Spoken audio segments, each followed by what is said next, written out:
रोहिणी मित्तल जी का सवाल है, हिंडाल्को या टाटा स्टील लॉन्ग टर्म के लिए कौन सा अच्छा लगता है? कंपैरिजन में मेटल में अगर दुविधा हो कि किधर जाएं, पहली चीज़ तो ये कि मेटल स्पेस आपको अभी ठीक लग रहा है क्योंकि काफ़ी वोलेटाइल रहता है, काफ़ी कभी भी किसी बात पे जुकाम हो जाता है, कभी किसी भी बात पे बहुत खुश हो जाता है। तो 2 साल के पर्सपेक्टिव से ये कैसा लग रहा है मेटल सेक्टर, और उसके अंदर अगर टाटा स्टील या हिंडाल्को के बीच चुनाव करना है? 2 साल तो बहुत इनके लिए बहुत बड़ा साइकिल हो गया समझने के लिए, लेकिन मेटल मेरे हिसाब से तो मोस्टली अभी रेंज बाउंड ही रहना चाहिए और थोड़ा बड़ा प्रोजेक्शन भी देख सकते हैं।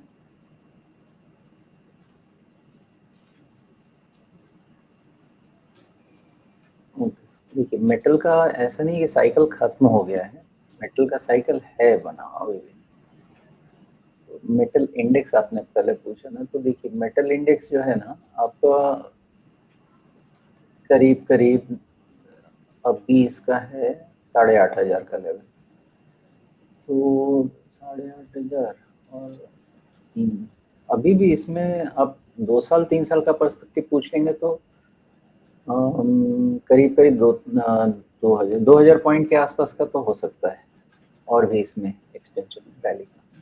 तो 2,000 पॉइंट कितना बनता है, 20-25% तो बनता है ना, करीब 9,000 और इधर में 2-2,500 पॉइंट। तो 20-25% का तो इंडेक्स में ही जगह है 2-3 साल के स्टैंड पॉइंट से। लेकिन मेटल सिक्लिकल है, ये कब निकलना है कब घुसना है थोड़ा सा मुश्किल हो जाता है, इसलिए मैं इसमें बहुत केयरफुल, बहुत एकदम डिप्रेस्ड मिलता है तभी जाके लेता हूँ। फिलहाल आपको मेटल ये कह रहा है कि थोड़े समय तक और चढ़ पाने वाला है, बट बड़ा पिक्चर ये है कि अभी 2 साल 3 साल का साइकिल इसका बचा हुआ है।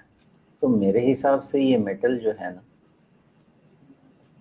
आप समझे कि आप डाउन साइड 7,000 का पकड़ लें मैक्सिमम, और अप साइड आप 11,000 11,500 का पकड़ लीजिए। हाँ वहाँ पकड़ लीजिए, ये रेंज आप अपने 3 साल के लिए डिफाइन कर सकते हैं, उसमें कोई मुझे ज़्यादा चैलेंज नहीं।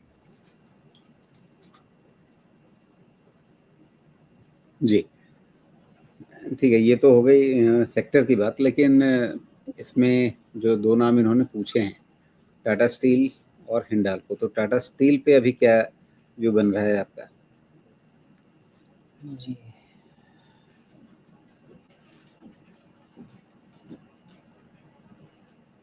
टाटा स्टील पे व्यू ऐसा है कि बहुत क्लोज है अपना जो ट्रेंड रिवर्सल है उसके, विच इज़ 145। 145 के ऊपर क्लोज देता है तो ये जो गैप फिलिंग प्रोसेस हुई है वो कन्वर्ट हो जाएगा आपका बॉटम फॉर्मेशन में। मतलब ये है कि 145 के ऊपर में ये 125 या 120 जो भी ये लो बना है करीब 25 के आसपास, ये आप मान के चलिए कि ऑलमोस्ट आपका ये बॉटम अब कंफर्म हो जाएगा, वो आपका रिस्क पॉइंट रहेगा। और फिर ये क्या वापस इसे एक डबल वहाँ से बॉटम की तरह से हम देख सकते हैं? 122 के देख आसपास सकते पहले भी बना, 125 अभी बना, हैं। तो हाँ डबल देख बॉटम ही सकते हैं, है। कोई दिक्कत नहीं है, देख सकते हैं। लेकिन तो अगर पहला डबल इसमें बॉटम बना करके पलट रहा है तो फिर ये तो मजबूती का संकेत होना चाहिए ना फिर। उसके लिए 145 के ऊपर क्लोज चाहिए, जी, क्लोज यानी लेने 50 डे दीजिए। मूविंग एवरेज पार कर ले तो फिर समझ में आ जाएगा कि अब ये मजबूत हो रहा है। हाँ तब ये हो सकता है, और मुझे वैसे भी लगता है कि ये 124 वाला बॉटम बहुत स्ट्रांग है, टूटना नहीं चाहिए, तो लगता है तो नहीं। और ऊपर में आप ये भी समझें कि 160 के आसपास जाके फिर रुकेगा, वो जो आपका टॉप एक दिख रहा होगा 160 का। ये 170 पर है। नहीं वो नहीं, लेटेस्ट वाला है, लेटेस्ट वाला जो टॉप है, लेटेस्ट फॉर्मेशन का जो टॉप है 160। हाँ ये यहाँ पे रुकना चाहिए इसको। जी, यहाँ पर रुकना चाहिए, लेकिन मैं तो आपसे पूछने जा रहा था कि क्या ये इस तरह से डब्ल्यू बनाने जा रहा है, छोटा डब्ल्यू या बड़ा डब्ल्यू? सिक्लिकल स्टॉक में थोड़ा सा उतना बड़ा कॉल लेना मुश्किल हो जाता है, लेकिन जब मेटल इंडेक्स इटसेल्फ में उतनी रूम बची हुई है तो हो सकता है कि इसमें भी हो, लेकिन थोड़ी सी जल्दबाजी नहीं करेंगे इसमें भी। जी, और चूंकि ये थोड़ा सा इन्वर्टेड डब्ल्यू है तो ये 170 या उसके थोड़ा सा ऊपर कहीं इस तरह का एक पैटर्न बनाने की कोशिश करे।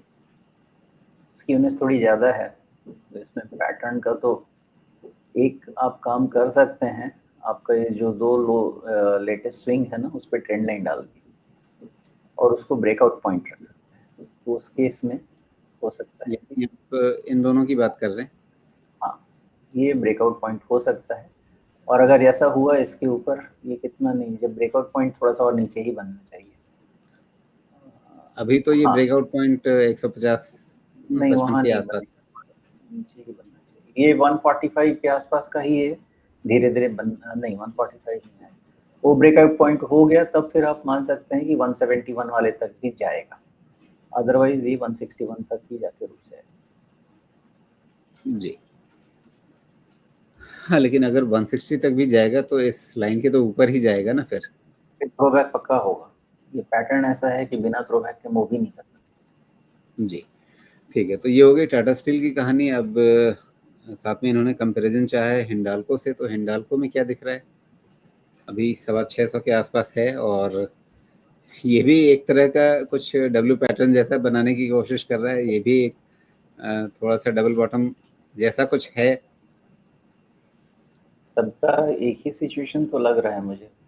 इसका अभी बॉटम 550 के आसपास होना चाहिए और इसका भी मूवमेंट 715 वाला जो टॉप है, जो लेटेस्ट टॉप है, वो ऐसा ही होना चाहिए। जी। तो 625 का शेयर अगर 725 तक जाने की क्षमता रखता है, तो मतलब ठीक-ठाक है। परसेंटेज ग्रोथ आपकी 10% से ऊपर की मिल जा रही है। हाँ, लेकिन समय लगेगा। इसमें जी। समय लगेगा। मतलब जितनी तेज़ी से गिरा था, उतनी तेज़ी से वापस नहीं भागेगा। नहीं लगता नहीं। ठीक है, लेकिन रोहिणी जी के पास 2 साल का समय है। 2 साल में तो हो ही जाएगा ना? 2 साल के लिए इसीलिए बताया ना, मेटल इंडेक्स का रेंज बड़ा है, जी। तो और वो नीचे भी जा सकता है। 2 साल में 10% तो चाहिए नहीं फिर हमें। 2 साल में तो हमें 10 से ज़्यादा चाहिए ना फिर।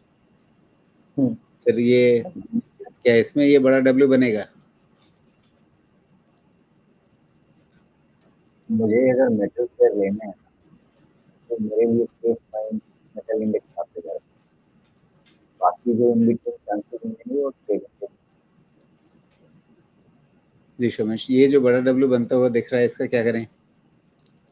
नहीं, ये अभी थोड़ा-सा ये है, ठीक है। वो तो बड़ा वाला में फिर आपको ये रिट्रेसमेंट सॉरी ट्रेंड लाइन डाल दीजिए और ट्रेंड लाइन का ब्रेकआउट होना चाहिए। जी। हाँ, लेकिन मेरी समस्या यही रहती है, वो ट्रेंड लाइन पार होते-होते तो बहुत सारी ग्रोथ निकल जाएगी। नहीं होगा। इसमें ट्रेंड लाइन ब्रेकआउट होके थ्रोबैक होना ही होना है। आप जी। अभी इसको मार्क करके भी रख लीजिएगा, होगा ही।